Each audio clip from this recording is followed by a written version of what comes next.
long-suffering person who's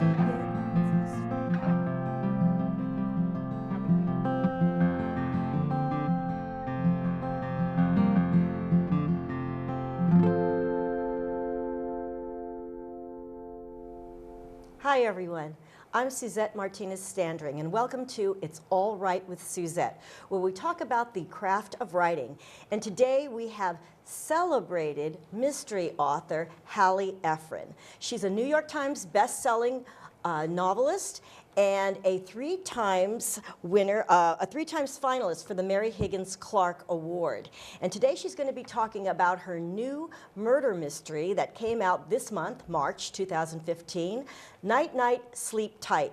And this is a very exciting book. I read it, I loved it, and there's so much of Hallie in this book, and we're going to get into that in a moment. I'd like to introduce Hallie Ephron. I'm so pleased to be here, Suzette.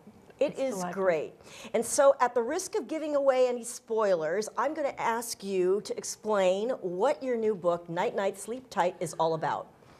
Well, let me just start by saying that I grew up in Beverly Hills. Okay, I grew up in Beverly Hills in the 1960s, and it was a celebrity-obsessed place, as it is now, of course. Celebrities live there, you do celebrity sightings. Then it was much lower key. It wasn't quite like it is. It was a well-to-do neighborhood, but nothing like what it is now. But at any rate, we lived around the corner from a house where a murder took place. Lana Turner was a glamorous movie star, a little bit past her prime, was dating a kind of mafia guy, not a nice guy.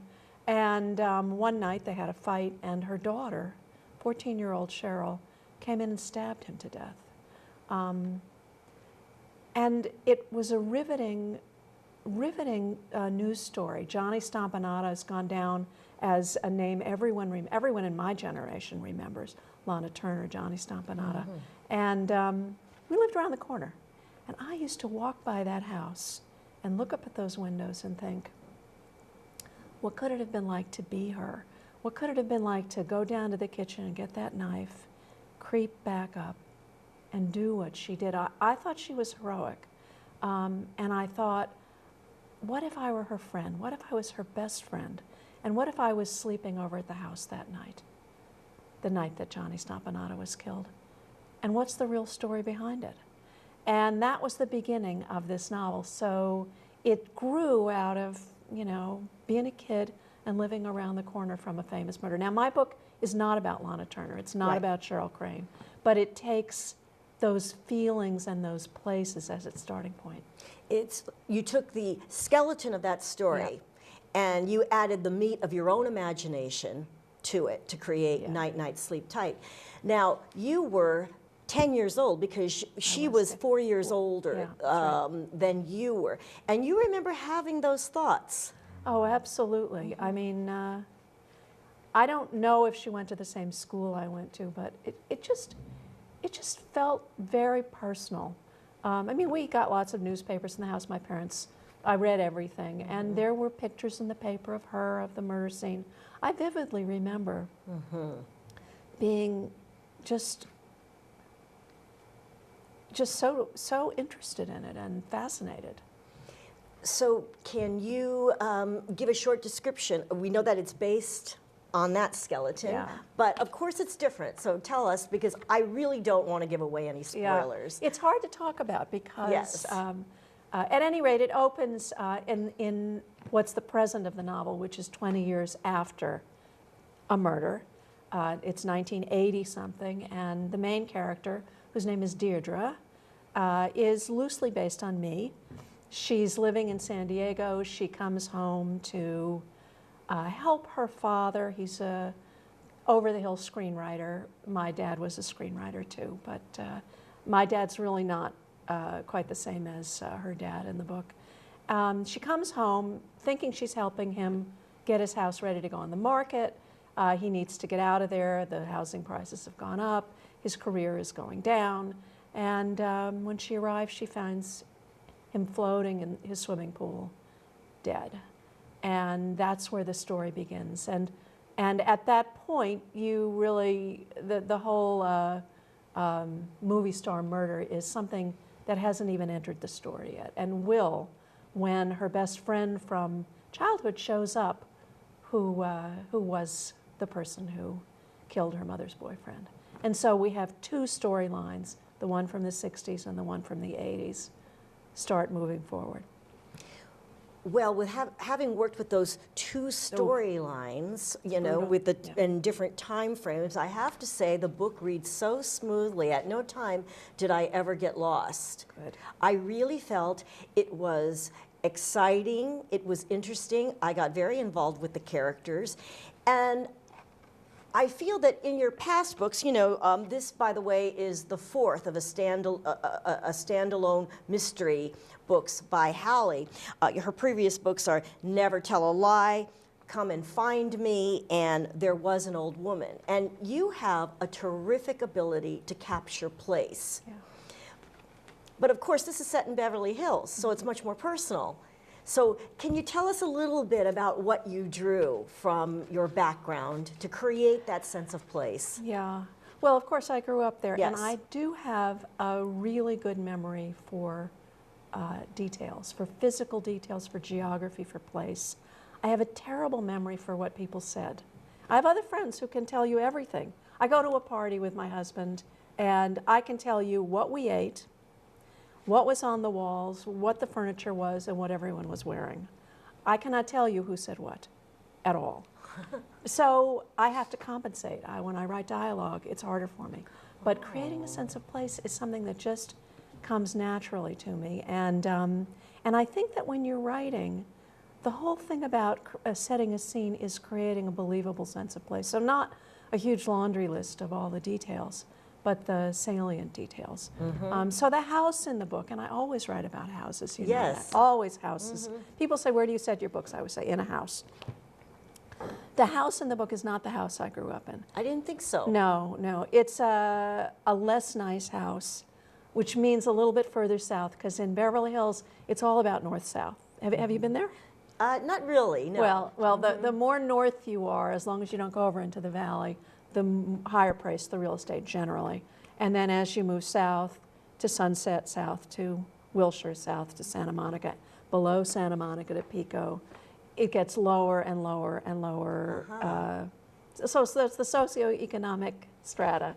And we lived on the 700 block in what's called the Flats, which is a nice neighborhood. This house is a little bit further south. It's not two-story. It's actually the house that a friend of mine used to live in. Okay. I can't make things up. So I go back in my memory and remember that house. I needed a house that was kind of a ranch house, not a great house. It needed an outside office in the garage. It needed a pool, of course, because I had to kill someone in the pool. Have to kill somebody. Yeah. So I had certain criteria, and it was clear to me that this was the house. So it is a real house, but it's not one that I lived in. And the characters, what I also loved that you captured so well was the culture of Beverly Hills, that whole show business culture. And of course we know that Lana Turner's story was the skeleton, the murder in her life was the skeleton for the story. But did you draw from, are some of your characters composites of people you knew in the culture of Beverly Hills? Well, the thing about Beverly Hills is that, think about the movie business, is that in the 1960s things were changing. So I grew up in a house with screenwriter parents. This book, Deirdre has screenwriter parents. They're divorced. My parents were not divorced. But what I saw happen to my parents was the dissolution of the studio system. So when I was born, they were successful contract writers at Fox. They had an office, they had a secretary. Over time, that system fell apart for Fox, for all the movie studios. But for Fox, it was Cleopatra, the movie that broke the budget. Millions of dollars, 100 million, I think, which was unbelievable then to spend. And so along with everyone else, one day they had contracts and an office, and the next day they didn't. So I also said that that's also part of the backstory of the book. And so that affected my father quite a bit. and it affects the father of Deirdre in the Yes, book. it So does. I was using that. I want to say too, as the daughter of screenwriters, we always felt like we were slightly on the outside of Hollywood. I mean, screenwriters are not A-list. You know, they're not glamorous. They don't get invited to the big parties. And so you were always aware of that sort of being on the outside, looking in, and I tried to capture that as well, which is something I know because I lived it. Yeah, it is a bit of a caste system. Oh heavens, yes. And I think in the movies in particular, actors and directors think they don't really need screenwriters, and often they just rewrite the book as they go along. And so, and writers get replaced. You can have 6 or 7 people writing a screenplay and only one of them gets a credit. It's a very frustrating business. That's why I'm not in it. I think that you really captured all that, the fading glory, the transition of that system, the older people trying to get back in the game and all of that. And it is so fascinating that your own experience really is imbued in the book. Right. It really feels, I think it's it's the best book you've written. I've really enjoyed it. And in a few moments, we're going to come back to Hallie Ephron and talk more about the process of her writing Night Night, Sleep Tight. So stay with us.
And we're back with New York Times bestselling author Hallie Ephron talking about her new book that just came out in March 2015, Night Night, Sleep Tight. Now, Hallie, when I read the book, the main character, Deirdre, is strong. She's somewhat detached. She doesn't like the Hollywood culture, and yet she becomes completely sucked into this murder mystery. And of course, because your background is in Beverly Hills, every time I'm reading every page, I'm looking for you. Now, I know that you come from a famous screenwriting family, your sisters, Amy, Delia, and of course the late Nora Ephron. And you came to writing late. I did. And so I wanted to know how much of your kind of detachment from that whole Hollywood culture thing, where Deirdre gets that from. I mean, what part of you came to play into her characterization? Well, I mean, you grow up in this kind of culture where beauty is important, youth is important, money is important. And for me, none of those things are what I value. And so as I grew up, I grew away. I did not, I went to college in New York City. I moved to Milton and got married, and I have kids here, and we've been here for a long time. And when I go back to Southern California, I feel that difference. I feel, I look around and there's no one with gray in her hair. They're all blonde. I look around and very young kids are driving around in very expensive cars. It's not a place that I feel home anymore. And so very early on I left it, and I think turning my back on it, I also turned my back on my writing genes, which was not a smart thing to do. So it took me a long time to actually come to writing and to start doing it. I was in my late 40s by the time I actually started to write. And actually, the first piece of writing, first piece of serious writing where I thought I was writing a book was a manuscript that was fairly autobiographical, and large chunks of that got cannibalized and dropped into this book, changed, massaged. But so yes, Deirdre is very much based on me and my experience and my feelings, ambivalence. Yes. I mean, I love Southern California. I love the movie business. I loved my father, but you know, I don't really feel comfortable with it. It's just not who I am. So I hope that comes across in the book. Oh, it does. Yeah. It does. It's a very, very enjoyable book. Now tell us, how long did it take you to write this book? Oh, forever. Compared to, Yeah. Did it take the same amount of time as, say, your other books? Well, I guess in a way, yes, now that you put it that way.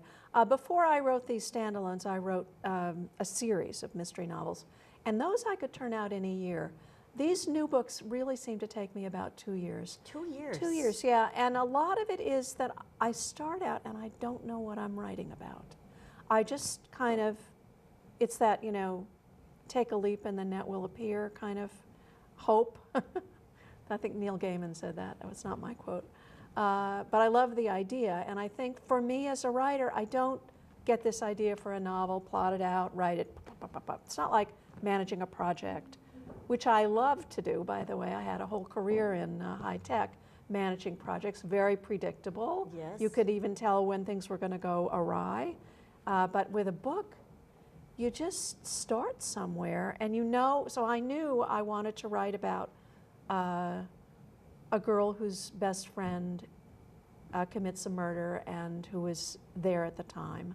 I knew that, and I knew that I wanted to weave in the demise of the studio system, and I wanted to generally pull my own experience as much as possible growing up in Beverly Hills and coming back. But beyond that, I didn't know. I didn't know a lot, and there are huge storylines that were in the book early on that I took out. In fact, I just put one on my blog. When I was in California as a teenager, after I was driving, so it must have been my senior year of high school, I used to go to meetings that Synanon. Do you know what Synanon is? Oh, gosh, Yeah. that was a long time A ago. Oh. I'm in the club there. Yeah. I'm in the club, Hallie. But it was a drug rehabilitation program, I guess. At any rate, they used to run what they called games for straights, and I was straight from a well-to-do family, so they wanted to kind of recruit you into this. But they were very destructive. They were like group therapy run by people who didn't know what they were doing. And I wanted that to be part of the book. And I wrote several chapters about it, but in the end it didn't work. It didn't belong in the book. So I took them out. And so I like to post them on my blog. I call them Adventures from the Out File. That's interesting. So if you go to Jungle Red Writers, which is where I blog, if you Google Jungle Red Writers and Synanon and my name, you'll find that blog. But it's a lovely scene. It just didn't belong in the book. And that's what I do, is I'll write and write and write and second guess myself and back up and turn around and change my focus and decide I just wrote something that spoils something that comes later. That must have been hard to kill that, darling. It's a tricky thing. Yeah, well, I don't kill them. I put them in the out file, and then they're out there, just like I was able Material to for another resurrect one. material. Yes. I always say, hold your nose and write, because today's crap is tomorrow's compost. Now, I think the writing process in some ways can be an outer and inner process. Outer, by which I mean research. Like in your book, Come and Find Me, it was internet-based, right? And avatars and all that kind of stuff was involved. Another wonderful suspense novel. But this one, it's somewhat biographical because so I would think that there's the outer process of looking for research and finding facts and information to draw into your story. And then there's the inner process of so much, what do you take, what do you reveal, where does it fit? And so what was that kind of process like? Well, I was very fortunate to grow up in Beverly Hills because there's a lot of information out there. about Beverly Hills. There are pictures of the stores that I remember. There are postcards. So much. I mean, if you grew up in, you know, Elm City, Utah, you know, there's not going to be stuff out there, and the place will have changed. But I can go back and find all that stuff. So just for instance, I wrote one scene that takes place in front of the old City Hall, which is a beautiful building. And it's got this tower and front steps. It's Spanish colonial. It's a beautiful thing. And then this long sort of LA of flowers that you walk up and up and up. And so I set a scene in front of it where she gets out of the car and they're filming a newscast in front. It's they're interviewing a director of a movie. And so all I had to do was Google, you know, what movies were being shot in 1985. It turns out it was, they were shooting Beverly Hills Cop. What could be more perfect? I found an interview with the director about how they changed from Sylvester Stallone to, and I'm blanking on who ended up playing it. He's wonderful. Eddie Murphy? Eddie Murphy, Eddie right, Murphy, right. And so I have this little snippet of a conversation about how, you know, Sly did this and Eddie jumped in and blah, blah, blah. And I found it all, I didn't have to make it up, you know. So that was the beauty of, that's the beauty of writing about a famous place, is that you grew up in, but then I have the personal memories that no one else has. Absolutely. Now, Hallie, you mentioned earlier that you don't really remember dialogue. Right, I don't. And yet the dialogue in your book is very good. It's really interesting. It sounds like in your creative process, you're driven by visual. Yeah.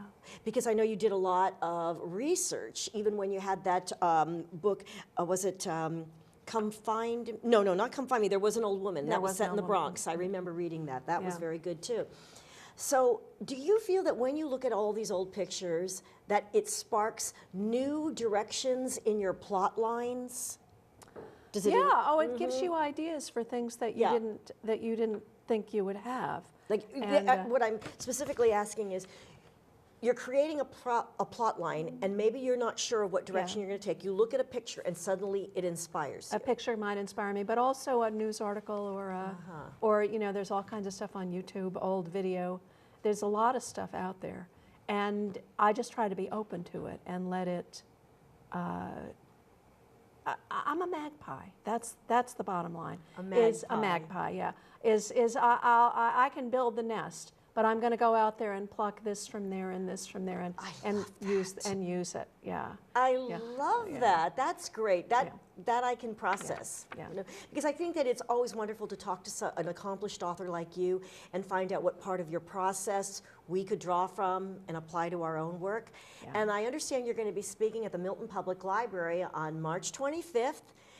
7 o'clock, that's 2015. Wednesday night. Wednesday night. So tell us a little bit, we know there's going to be a book signing. There will, yeah. Yeah, so you want to tell us a little bit about that? Yeah, actually I'm going to be bringing a presentation with me that speaks to the genesis of the book and the pieces of the family background that figure into it. Yeah. Nice. You mean like a PowerPoint or something? Yeah, it will be, yeah. You see that? You think you're watching this interview and you're thinking you're getting it all, but there's going to be so much more in person on March 25th. That's fantastic. I love that. Thank you. That's great. And where will you be also? What are some of your book dates, and where can we find out more about where you're speaking? The big launch is at Brookline Booksmith the night before, so the 24th. But I'm going to be at the Wellesley Books, and I'll be in Melrose Library. I'll be all over the place. I have a schedule that's jam-packed for the next 2.5 months, and it's all the gory details are on my website, HallieEphron.com. HallieEphron.com. HallieEphron, and then click events, and it's all there. And you can buy her book on Amazon, and I know it's on Kindle also. It's on Kindle, it's on Amazon, and they're giving away, when will this, I don't know when this is going to run, but if you're on Goodreads, people should go check because there is a giveaway on Goodreads. You need to register for it, and then I think they're giving away 25 copies. Yeah. The publisher has been great. They're really getting behind this book.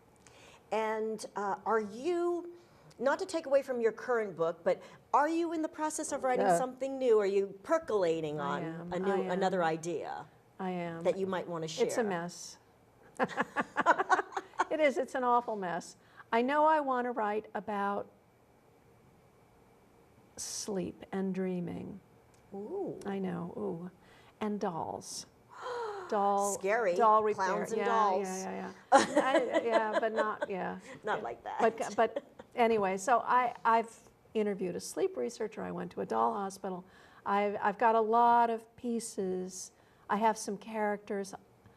At the moment, I'm not sure where to set it even. I kind of want to set it in Beaufort, South Carolina, but I don't know enough about Beaufort, so I might have to take a trip.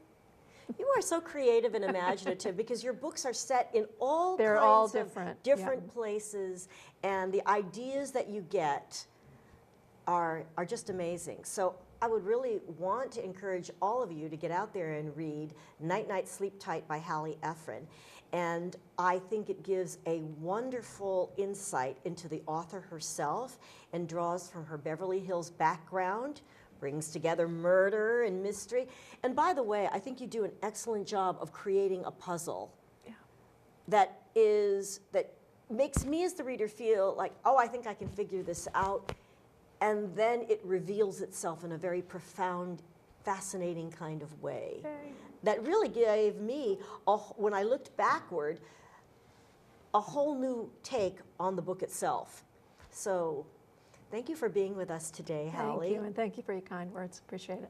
Oh, heartfelt. Are you kidding? You're one of the best authors. So it's wonderful to have you on the show. Thanks. Congratulations, and we'll see you again soon on It's All Right with Suzette.